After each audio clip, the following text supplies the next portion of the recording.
Very pleased, obviously. You're always typically pleased after a victory, so that's pretty obvious. But I was more so pleased with the leadership and the solidarity in the locker room at halftime. I really thought that the guys figured some things out, and mostly on their own. The way that they handled themselves in their adjustments, we just had to tweak a few things. But for the most part, I'd say that Noah's night was not just on the floor where he had the points and the assists and no turnovers, but he was great in the locker room as well. So I think that plus the way the guys have continued to stick through, some adversity with losing, and that goes back to the whole concept of me bringing in high character kids, and there's been no pointing of fingers, nobody's blaming anybody. They're just trying to figure out how to get better and win games, and when you have that and that's all you're talking about is basketball, you're not worrying about bad grades or social misconduct or anything like that, then you can usually make some pretty monumental improvement as the year unfolds. So now we just got a tough team on Saturday coming in at 2 o'clock, so we got to go home and get ready for them.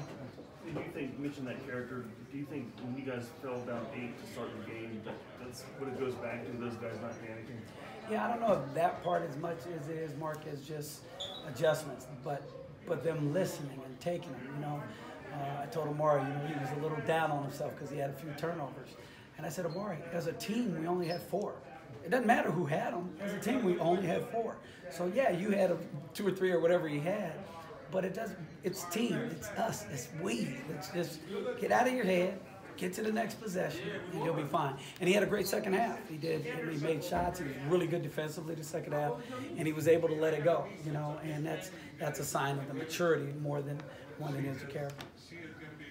Has there been an emphasis on ball movement offensively for you guys recently? Yeah, we've been talking about a lot more. I think we're taking challenge shots earlier in the year, and we weren't taking high what we call game graded shots. And so we got back to how many passes we need to make, and not necessarily if you have a pass for a layup or you have a pass for a wide open 3 or a good shot, then fine, we'll take that. But if you make 1 or 2 passes and then you got to go get it on your own, that's not good basketball. You got to keep playing for others. And the result of our shooting tonight was the way they stayed connected and made the extra pass for each other. Is it a little too early to start looking at Mountain West standings and trying to get in that top 5? Yeah, probably. Yeah, I would just say we've got one game to worry about right now, and that's Saturday at 2 o'clock. And the more fans we can have out for that game, the better our chances are of winning. It's just a fact. So I know there's a lot of stuff to do in Vegas, but I would ask that the folks come out and see their running Rebels on Saturday afternoon. They can go out Saturday night, but we need them in Thomas and Mack on Saturday afternoon.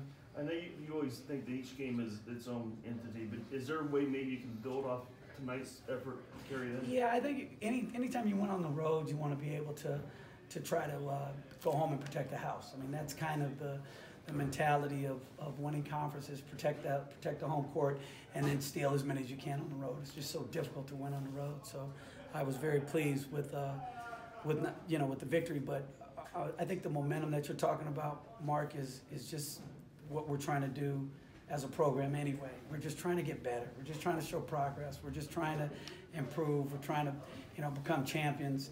Not next year, we're trying to become champions this year, and that's our goal. However, it will always be our goal. I mean, we're always going to try to play for that, but that comes incrementally, and that comes with not worrying about the winning and just worrying about their improvement. Those are daggers, so it was a big shot, but I just think it was kind of it was the end result of a good game by the whole team. We moved the ball really well, and we made shots. It looked like you were open on the catch on that shot, and you made the pass to Chris in the corner. Thinking about shooting it or passing it, what was the decision there? I just tried to give, I had a good shot. I thought Chris had a great shot. In that scenario, I think Hobbs had to play too. I got the ball. Mark threw a good skip pass. Caught it and kind of swung it to Chris. But I had a good shot. I thought Chris had a great shot, and that's why I gave the ball up. This team's obviously had some struggles here over the last few games. Why is this team stuck together through all this and come out and put an effort like this together on the road? It definitely starts top down. Coach does a great job of holding his team together, and we all got faith in him. He has faith in us. So once you got a coach like that, it's just kind of reciprocating. It just kind of trickles to everybody on the team. We're a young group of guys, but the good thing is, guys got good character in this team. We don't really splinter when we have bad games. We kind of just come together and try to figure it out for the next one. But that all starts with Coach Mennings and the staff. He does a great job of making guys feel good about themselves and keeping that positive energy day in and day out, whether it's a win or a loss. Do you think that explains why when they scored the first goal, you guys didn't panic? Yeah, but I thought Coach did a really good job managing the game. I thought the timeouts were a necessity. Guys that weren't playing hard, he kind of subbed out. He did a really good job, I thought, of managing the game because he could let that one kind of get away from us. But like I said, it's important for our team to just kind of stay positive. 8 down. That's 2 threes and you're down 2, so it's really not that big of a deal. You just kind of got to come together and you got to see the bigger picture. This felt like a shootout the whole way. I think both teams over 50%. Did you guys feel coming into the game like you could have that kind of sustained offensive success against this team? Yeah, I actually thought we've been playing pretty solid on offense. I think the biggest key with us is we just got to move the ball. When we're playing on the first side, they kind of dialed up some stats, and I think last game when we had more than 5 passes, we shot something absurd like 68% from the field. So we knew if we move the ball, we put ourselves in good position. And for them, they're a good team at home. They shoot the ball well with Jessup. He's probably one of the best shooters in the conference. And, Hobbs is a real solid player. So, we knew we'd be in a shootout, but to win this game, we had to beat them with defensive stops. And I think when we needed to get those stops, we did. JDT had amazing blocks, and Mbake was huge on the midline. Guys were active. So I think at the end of the game, that won it for us. Do you start looking at the standings at all to get in that top 5? I think it's really important for us. We want to win games.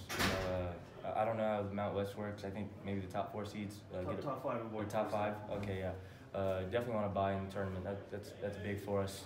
I came from a conference where you got to win 3 games in 3 days, and that's a hard thing to do. So if we got to put ourselves in a position to kind of get a buy on that first day, I think that'll help us in the long run. How do you carry this over to a game against your next game? Yeah, Fresno, they're a great team, great defensive team. I think they're going to heat the ball up a little bit more than Boise State did. But I think it's important for us to just continue to move the ball. We got to lock in on defense.